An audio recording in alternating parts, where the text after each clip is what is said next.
Hi, everyone. It's time for practice time with Ms. Rhona. My name is Rhona-Mae Arca, and I'm a registered music teacher in Calgary, Alberta, Canada. So this is a series that is pretty much where you, hang on. We've got the phone ringing. I'm just going to, not too sure, okay. Oh.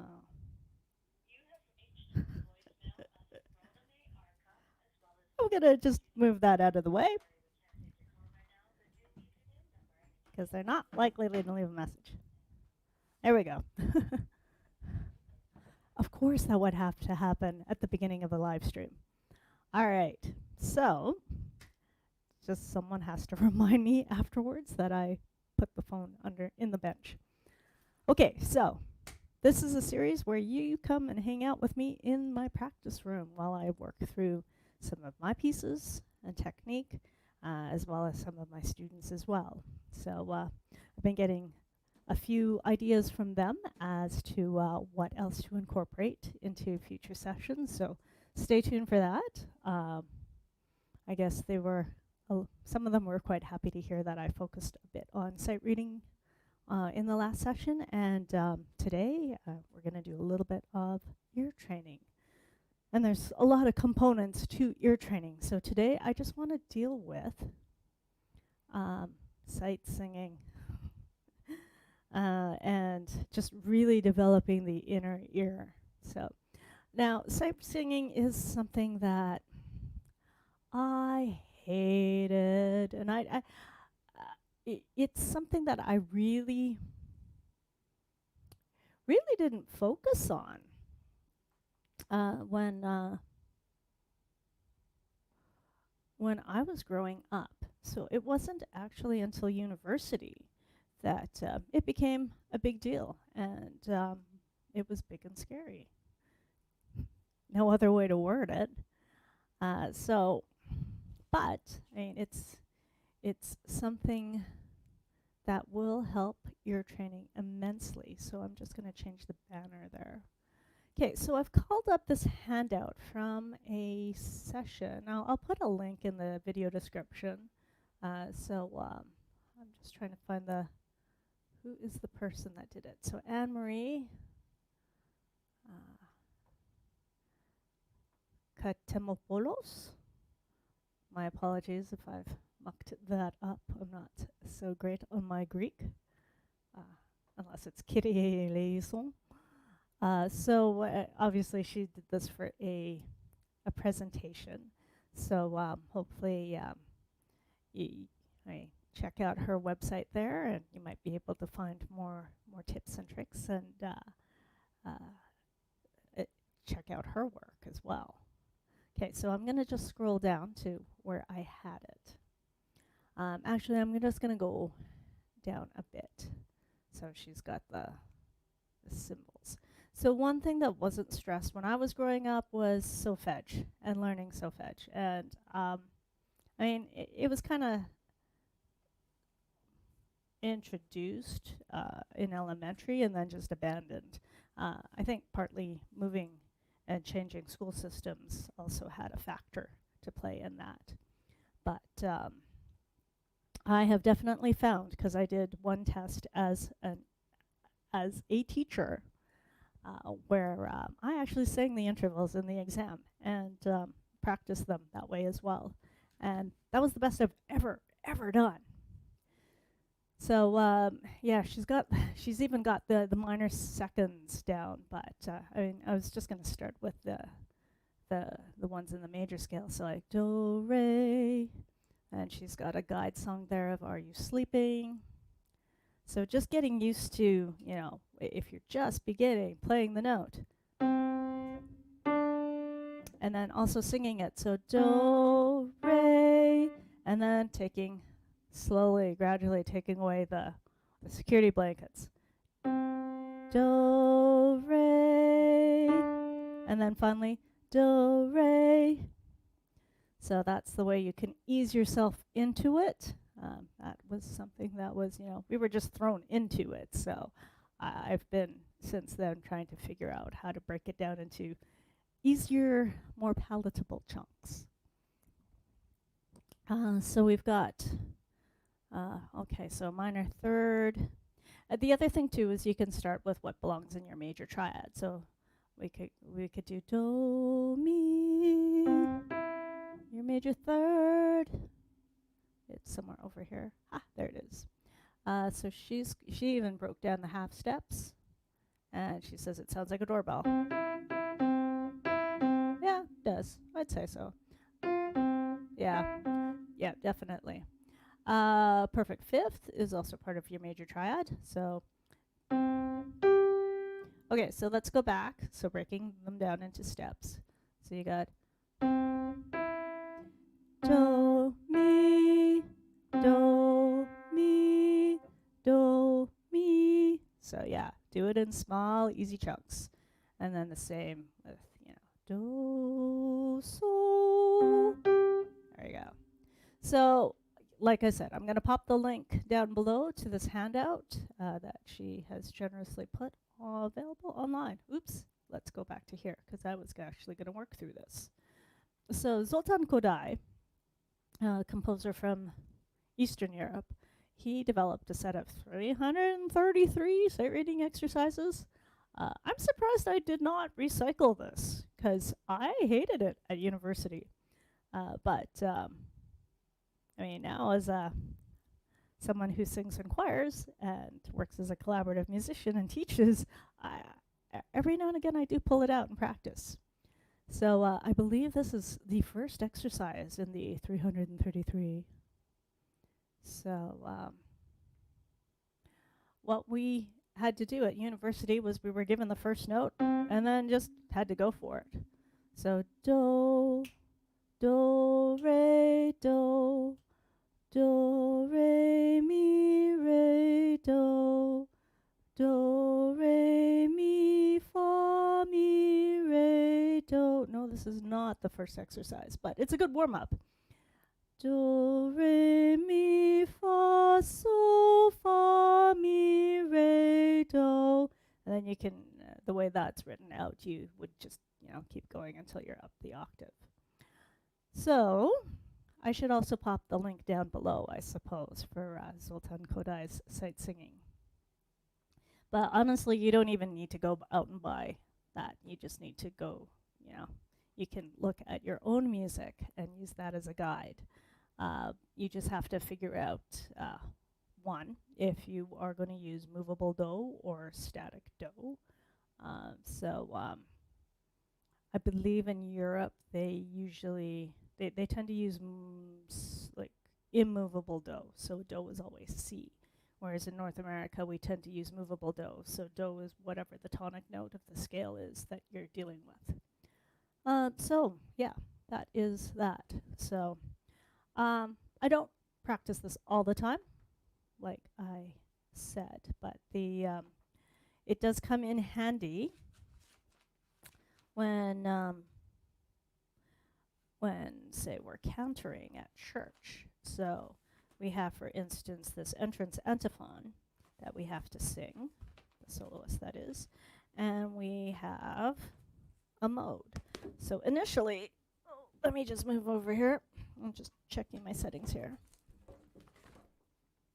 Where is mode 8? So initially at a choir workshop, we learned mode 8. It sounds like this. So, oh wait, that's mode 1. Mode 8. There we go.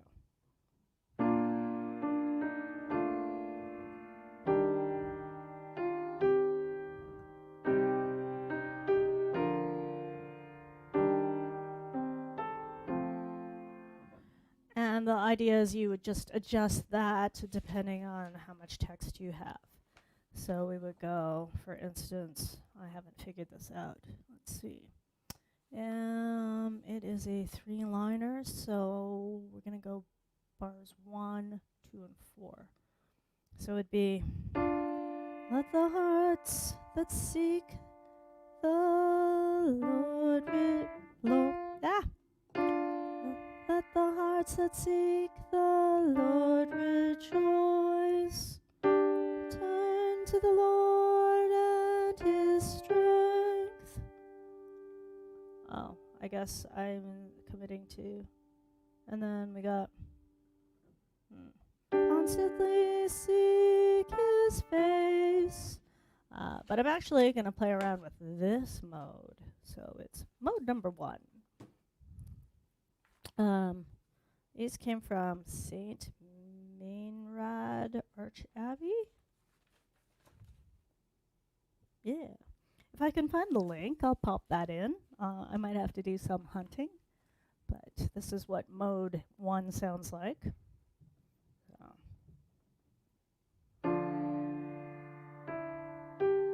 Oh wait, hang on. Let me just.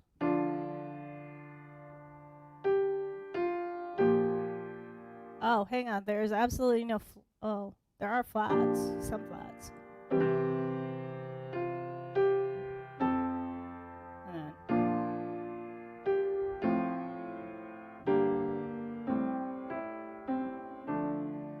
And I mean, with Gregorian chant, everything can be a little bit free. So when you're trying to figure out how to fit the text to the words, you kind of just try to shift so that you're putting the emphasis on the stronger words, like the important words. So let's see, let's just check. If you take a closer look at this camera, I should actually turn on that camera just so you can see. You'll see I've drawn some lines there. Okay, I'll pop both cameras up. So we've got, so my plan, I believe, was this. I'm not fully warmed up, so just bear with me. Maybe I can take it down an octave. Let the hearts that seek the Lord rejoice. Yeah, down an octave helps if you're not fully warmed up.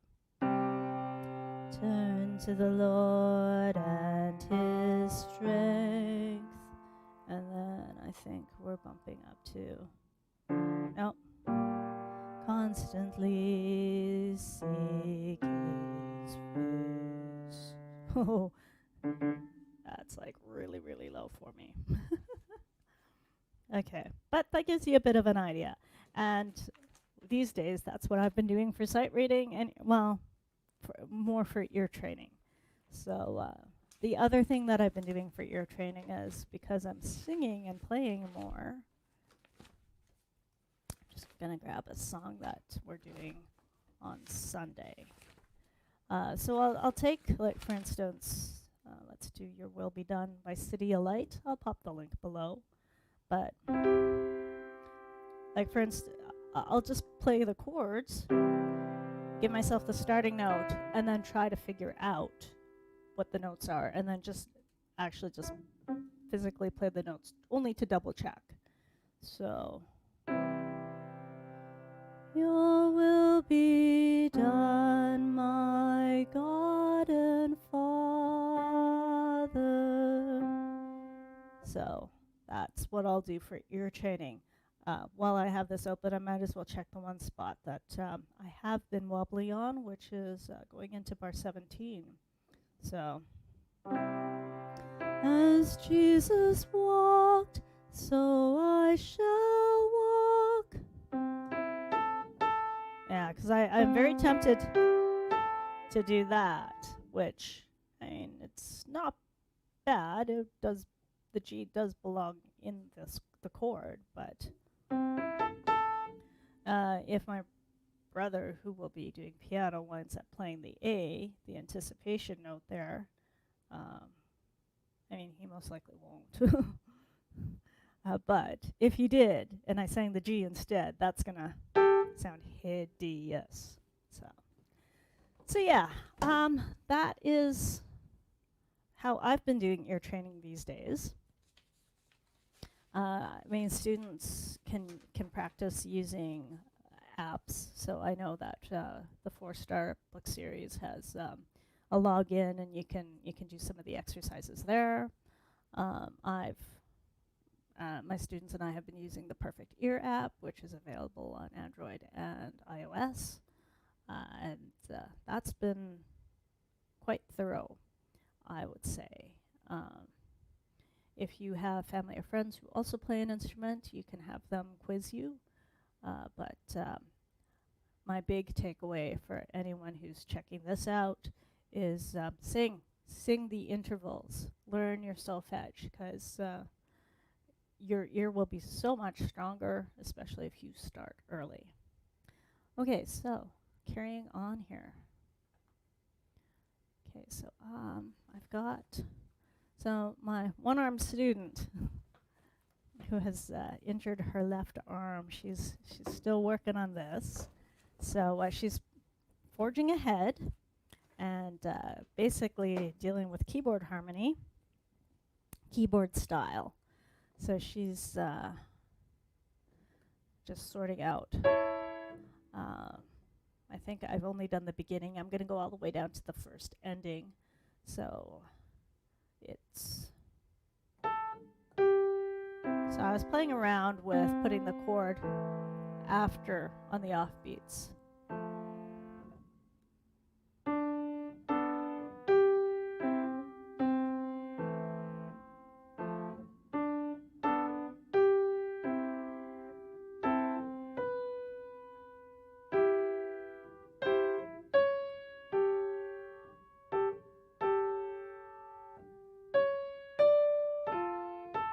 So this is just basically to give her some ideas.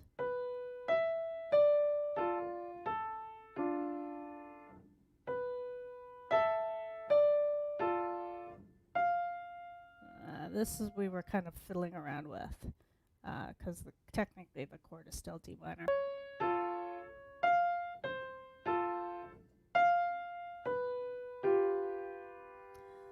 So I've basically tasked her with getting that down in the right hand. So once her left arm has healed, then her left hand can just deal with doing a nice little walking bass line, perhaps. So. Oh.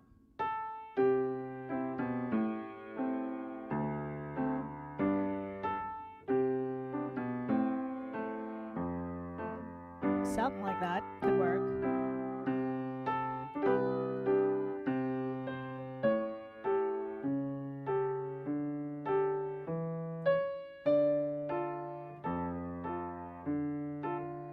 Oh, so yeah, we've got like 1, 2, 3, 4, 5, 6, 7 bars of D minor she could just play around with.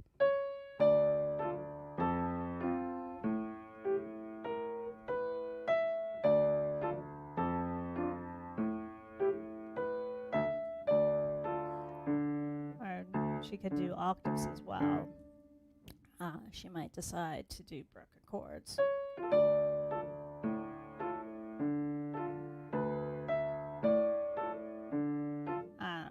But, I mean, she's still, I was going to say stuck, but yeah, I guess she wouldn't mind being, that's literally where she's at right now. She's limited to just dealing with right hand.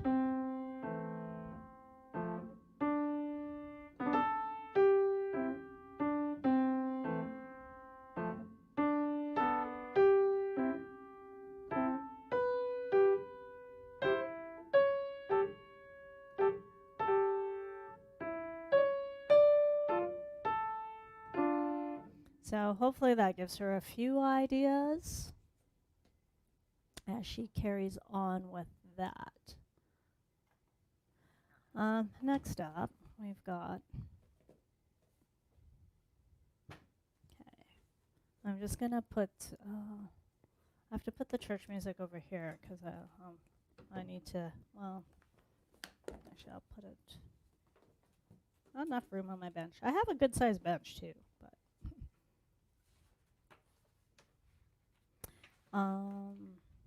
Yeah, I'll have to go through those songs a bit more thoroughly later. Okay, so my student is plugging along with One Summer's Day from Spirited Away. It's coming along quite nicely.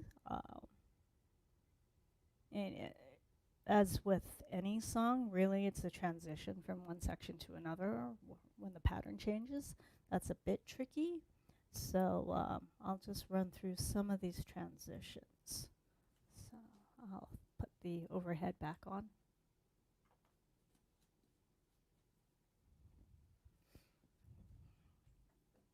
I think I'm going to just take it at the pickup into bar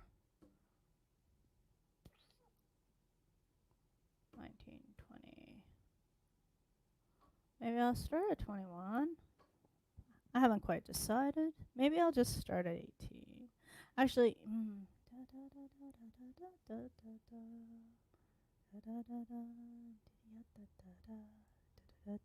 no, I'll do the pickup going into bar 20, because that's kind of the beginning of a phrase. So we have, or the tail end of a phrase, I should say. I miss having lyrics on these arrangements. Okay, and then we got, and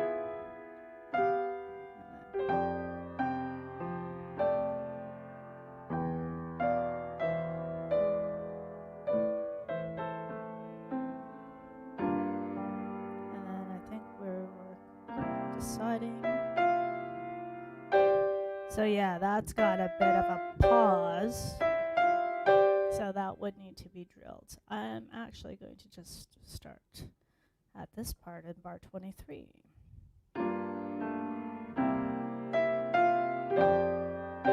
Oh. And not the end of the world that I played a G there, because there's a G here, but I really should have the A. So I shall try that again.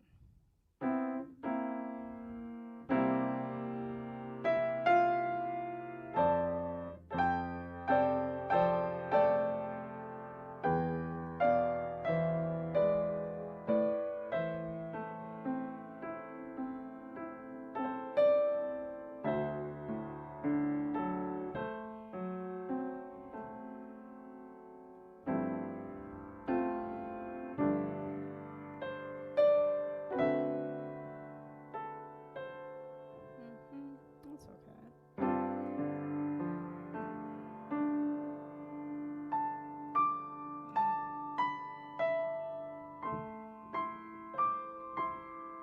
I need to move the bench. I'm a little squished.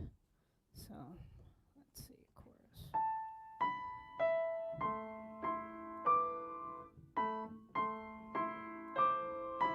No.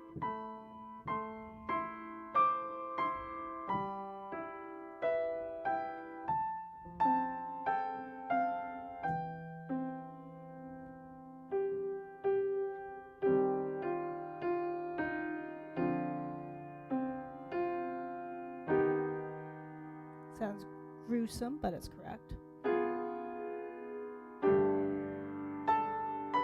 then A minor.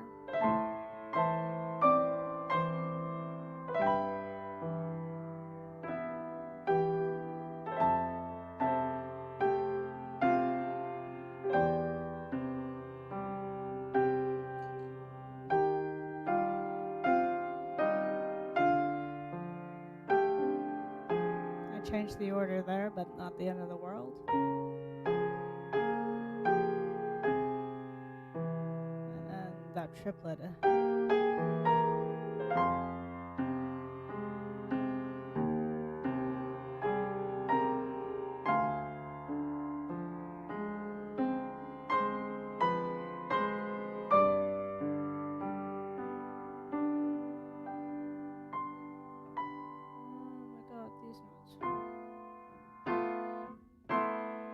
That should be, wait, yeah, that's A.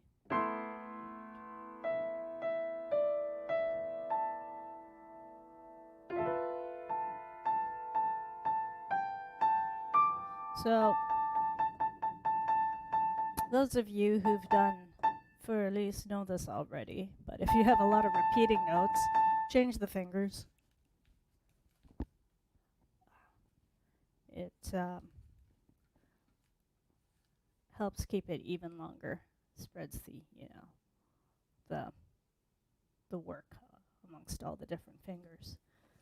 Okay, well, my transitions were holding okay. I'm actually going to leave that be. I'm going to look at actually the next one. So the one I need to worry about is 50, the pickup into 56. So, oh wait, no. Oh, no, G. Yeah, this is why I need to drill it.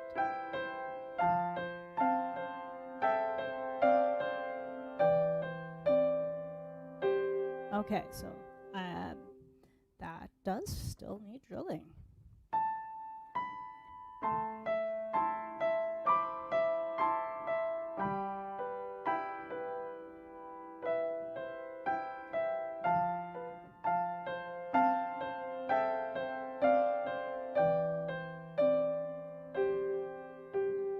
Okay, one more time, just to hopefully lock it in. No.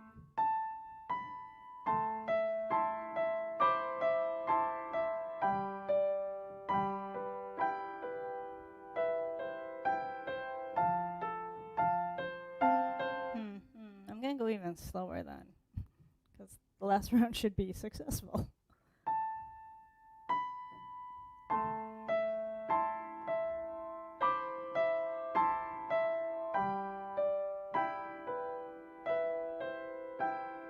Moving chords around, or notes.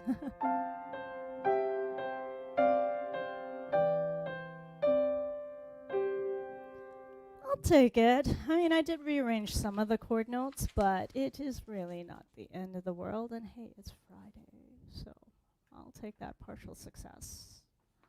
Okay, next up is going to be. Oh shoot! My moving around of the banners isn't working right now. Okay, so well, according to this, that is what I'm doing next. Okay.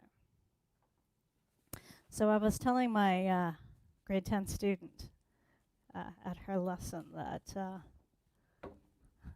both her and my other students, Preludes and Fugues, if you tuned in to an earlier session, you heard it too. I really don't like practicing the Preludes and Fugues, but it's precisely for that reason that they need to keep staying on the list. So. And I would much rather stick this in now than leave it for like the last piece for the session. The other one's a little bit easier to deal with, so. I have no idea what I want to do as a practice goal. My student's working on polishing things up and just getting steadier. I've listened to this enough times so I know how it goes, but physically working through the kinks, that's what I need to work on. So I'm just trying to find a section that I haven't really worked on too much that I should perhaps do more work on. I should probably just do, if in doubt. Sure. Actually, I'm going to see where does I might just start on page 2, actually, or the pickup going into page 2, because it's in the middle of episodes. So, sure, I'll drill that. Just try to get a firmer sense of what's going on there. So we have. Okay, so yeah, I'm going to start on beat 3 of bar 17. So. A double sharp. No, that should be a B sharp. And then G double sharp is an A. So that's not coming to me very easily, so I must do it again.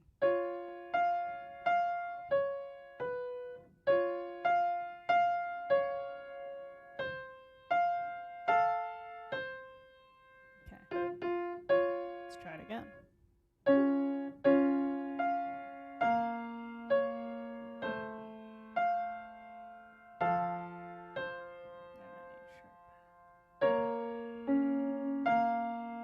No, that is.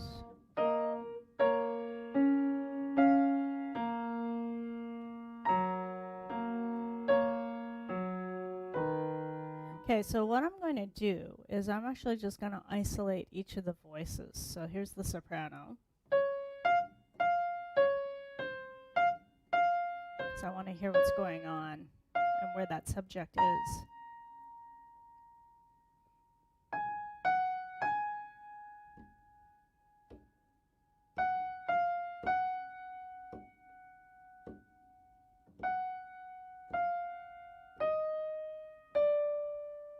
That's probably a good place to stop for this drill. Okay, so the alto is doing this. So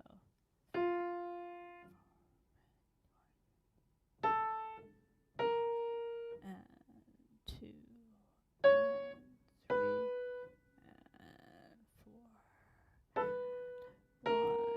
and 2 and 3.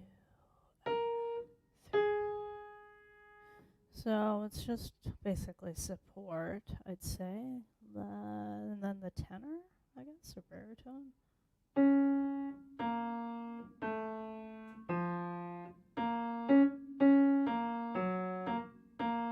So that's got an interesting line, so that has to be brought out.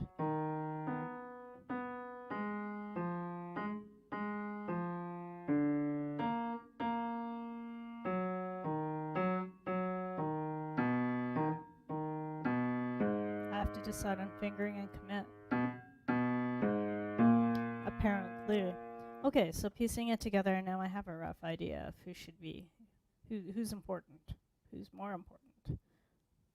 This guy.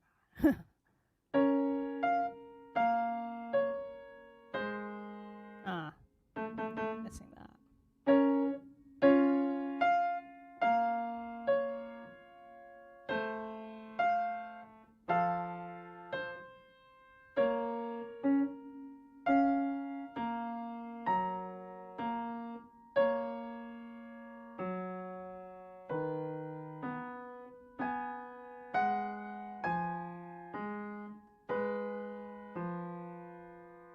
Double sharp A.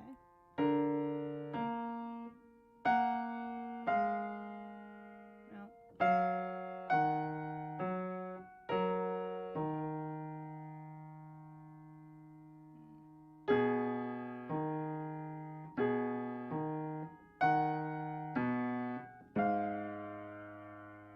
That being natural.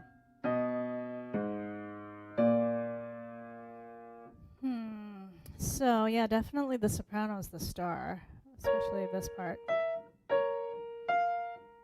And then this is kind of like a little conversation.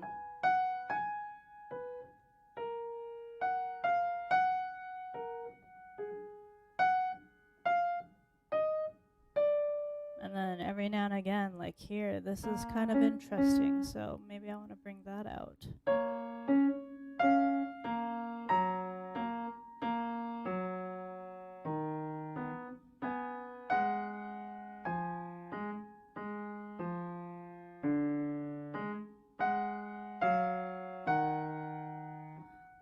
Or maybe not as much. I think the conversation's really between the top two voices.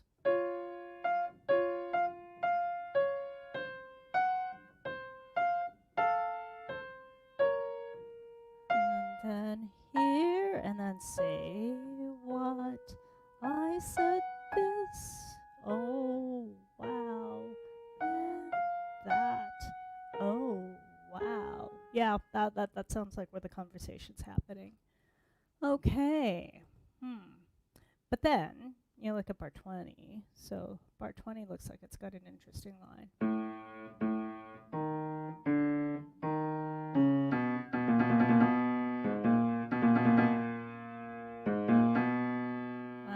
Yeah, because that's kind of. Is that an inversion of the subject? It's kind of. I have to really sit and analyze. Yeah, anyone who's doing a prelude and fugue, really sit down and analyze. That is why you're doing harmony. Okay. Okay, bar 20.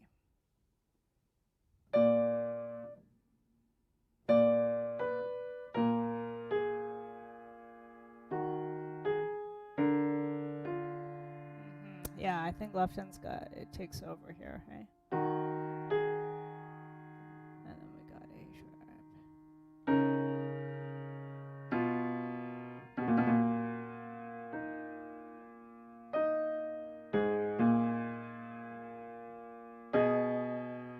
Yeah, it's got the interesting line there. Okay. I'm just trying to see if there's any other spots that, because I wasn't quite sure voice-wise who should be the star there. So, no.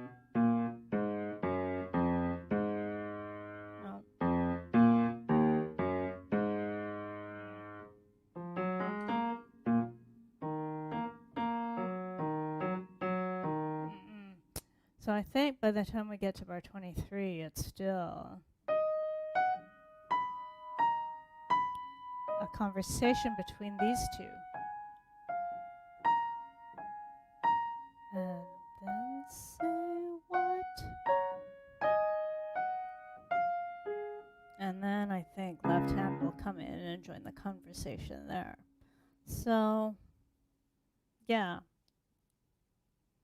I'll have to play around with that just to get the mechanics, but I'm getting a better sense now having run through it in terms of voicing which areas that I personally would like to bring out more, and that I'll check to make sure my students is bringing out. Okay, so the last thing for today that I want to just go over on camera is this. Yeah.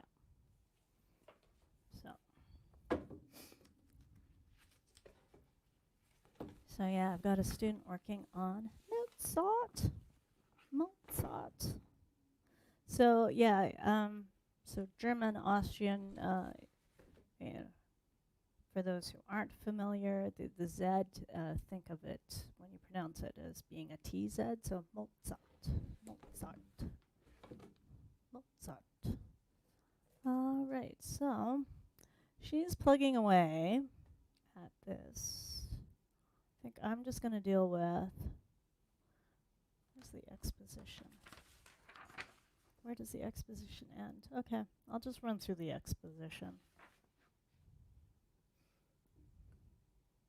Just to reacquaint my brain with it. I'm actually, I'm okay with the opening. I think it's here. So the pickup into, is that 11?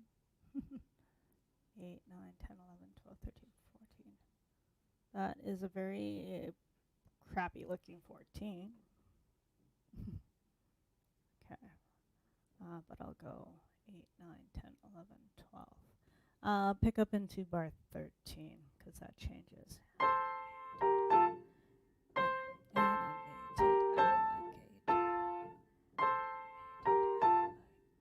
No. Animated alligator. Okay, so I'm going to go a bit faster because I can do it. I just wanted to make sure that, after doing a bunch of swings, sometimes my brain gets a little confused when I have to go back to doing regular dotted eighths and sixteenths. So.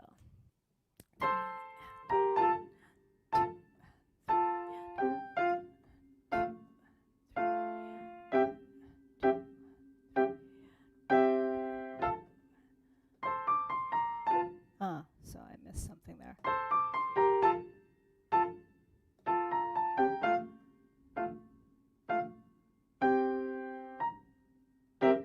Aha. Seriously. So the big challenge, I'd say, technically out of that section, well, some people will be challenged by the rhythm, but it's the slurs. The slurs. Yeah, a lot of people. So I'm going to drill that again, just to make sure that I'm getting the changes. For me, I'm just, brain's fuzzy on the chord changes. I'm going to blame it on the snow, though.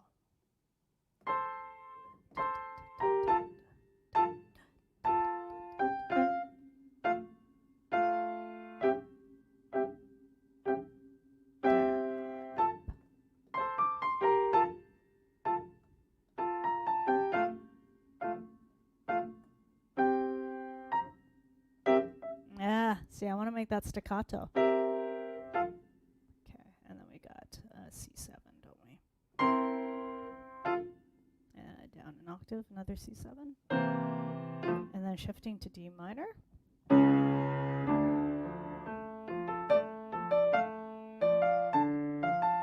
Oh, something, stuck with that pattern too long. Hang on.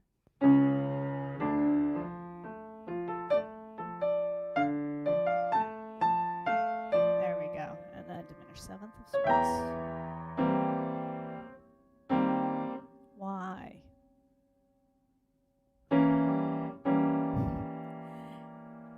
Leading tone, seventh chord, first inversion for D minor.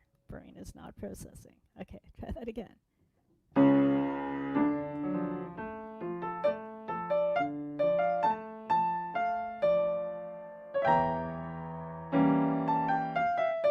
I gotta watch the rests. That's a challenge.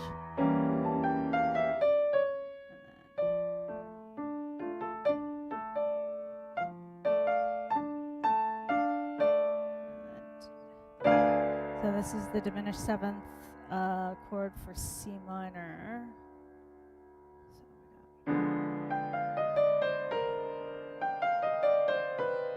C minor scale there. Okay. And look at what's next. C minor. Oh, but I sounded okay even though I rearranged the chord. Okay, so I'm just going to reinforce that. So we go. So diminished seventh of D minor still.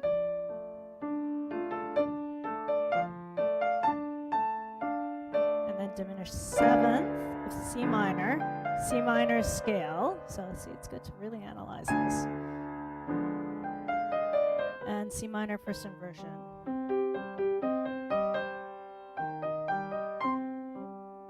And C minor root. No, A flat major.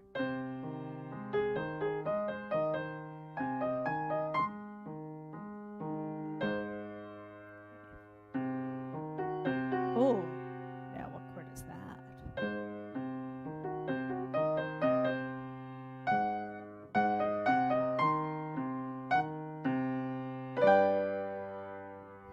Okay, so analyzing, we have A flat, we have C, we have E flat, we've got, oh, haha.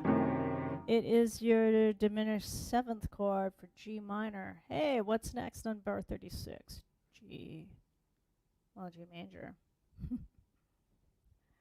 which is the tonic major of G minor, so that actually does work. Okay, harmonically.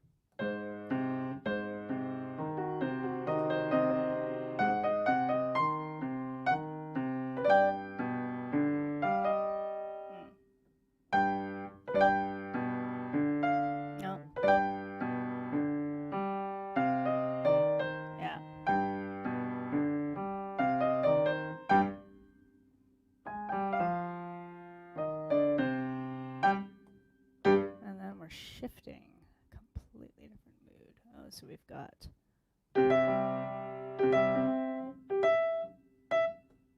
and then I'll have to listen to a few recordings to.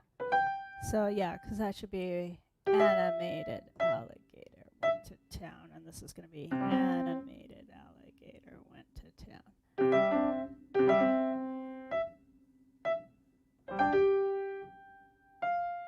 Sure, I'll take it, I guess. Until I review. What do we got? Oh. So, those are 30 seconds, are they? So 1 and 2 and 3 and is how that's written out. It's good to check other additions. I've said it before. This is probably not the last time I'm going to say it either. But this actually has the ornaments written out. 1 and 2 and 3 and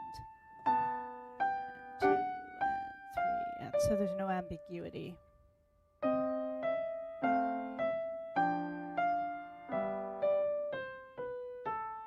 Haha, 2 against 3. Oh, fun.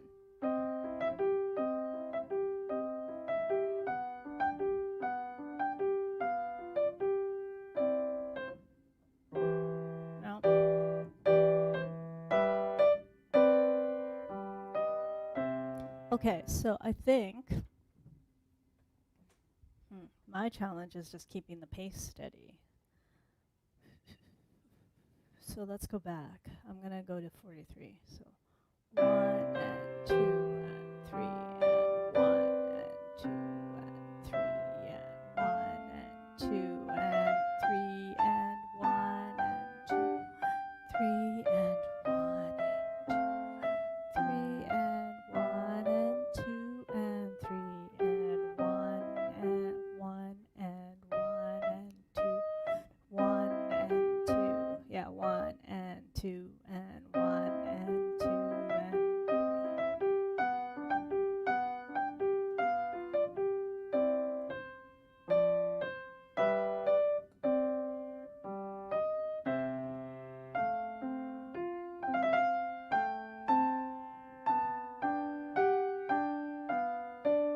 Fingering will need to be committed to.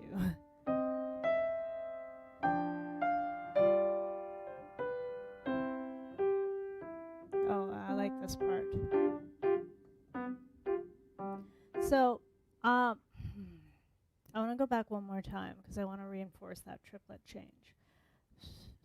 Because we got 1 and 2 and 3 and 1 and 2 and 3 and 1 and 2 and so 1 and 1 and 2 and 3 and 1 and 1 and 1 and 1 and 1 and 2 and 3 and 2 and 1 and 2 and 3 1 and 2 and 3 and 1 and 1 and 2.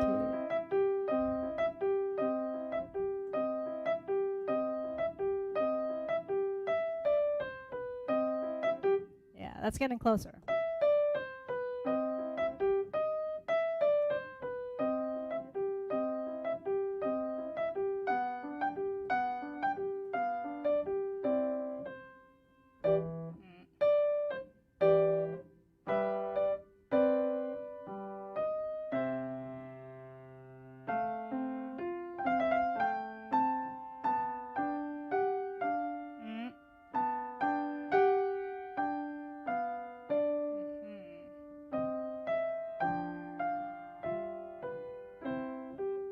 Okay, I'll take that for today.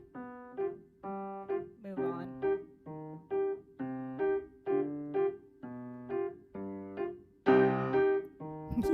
That's cool. Oh. To pedal or not pedal? That's a good question.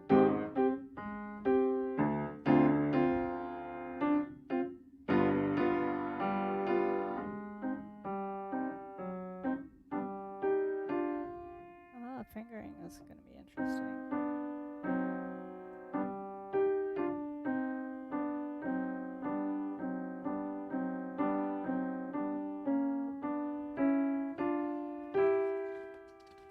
Oh, that is so Mozart. That's so operatic, gotta say.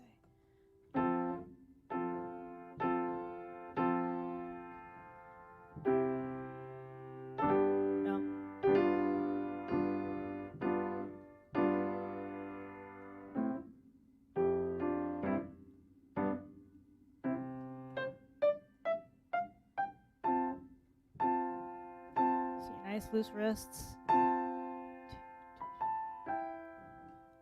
Remember that whenever any of you are working on those.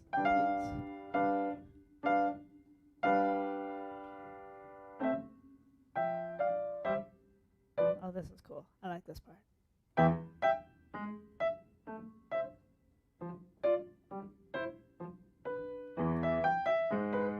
I'm gonna have to review chords though.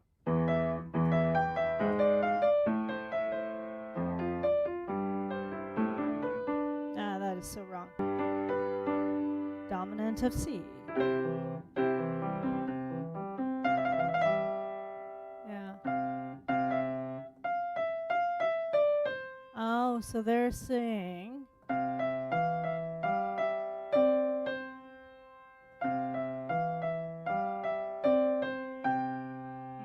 I don't know.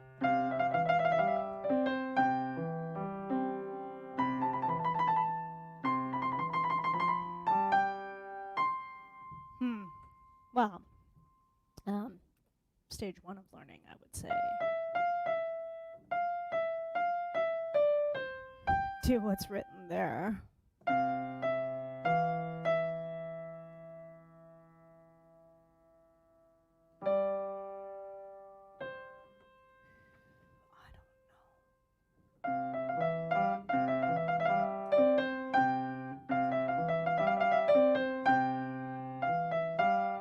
I have 6 against 4. So it's not going to totally line up. Well, if we did 4 against 3, so.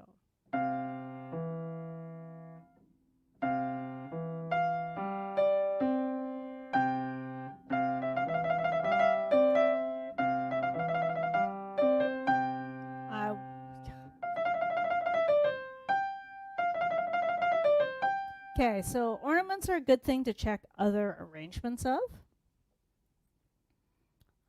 That is definitely one. I'm just going to make a note to compare editions. It's nice that it's written out, but it might not be what my student and I will ultimately do. We'll see what other, recommended editions have. So, yeah, that takes us to the end of the list, at least the end of the list for this session. I do have to practice for Sunday's Mass, and then I have some paperwork to take care of. So I think I'm going to deal with the paperwork first. So just like the pieces, deal with the least enjoyable tasks first, get them out of the way, or the ones that you tend to avoid, and then the other stuff's a little bit easier to deal with. Otherwise, you wind up procrastinating. Or like my shirt from Monday, going on side quests. So that's it. Thank you for those of you who are checking out the replay, who've stopped by, stuck in while I was practicing. If you have any questions about how I was practicing some of these things, if you have your own practice tips to share, if any of these practice tips and tricks have helped you out, please do pop them down in the comments. If you have any questions, do that too. If you have any topic suggestions for future sessions, just to give you like the heads up on what some of my students and I were discussing, one has asked for a session just zooming in on pedaling. So that's kind of opened the gateway to like everything, typical treble spots. So pedaling, fingering, rhythm, ear training, sight reading, all of that. So I'm going to start making those, like dedicating a part of the practice session to those areas. And they're all areas that we need to work on anyway, but to have a dedicated part of the practice session where you can check in and listen to some of the things that my students and I have been doing, things that I have found have worked or don't work through the years. So stay tuned for that. I think that's it for now. I did record a few teacher demos that should pop up in the next few weeks. There is something else. Oh yes, if you do check out the blog, I did play around with some note reading apps. So you actually get to see gameplay of, because I did find some really interesting, well, one was interesting, two were interesting, and one was, well, interesting in a different way. So check that out in the blog and the YouTube channel. And then, yeah, next week on the blog, there'll be the long overdue blurb on practice planning. So look forward to that. Whatever you do this weekend, please stay warm. It's yucky out. Drive carefully if you're out. And we'll see you Monday. I guess one last thing. Probably next Friday session, I'll either keep at 4 o'clock. I might do it at 3. So if you have a preference, let me know. Pop that in the comments as well. Just thinking to like starting earlier means the weekend starts earlier as well. So, because usually everyone's brains shut off at a certain time on Friday, so that's why I'm starting to move the time up too, because I'm just as guilty as the rest of you. So, yeah, that is it. So till next week, stay warm, have a great weekend. Catch you later. Oh, and yeah, again, I've talked about comments, but yeah, don't forget to hit the like button, the subscribe button, the notification bell up top there, so that you get notified when the new stuff does come out. So till then, see you next time.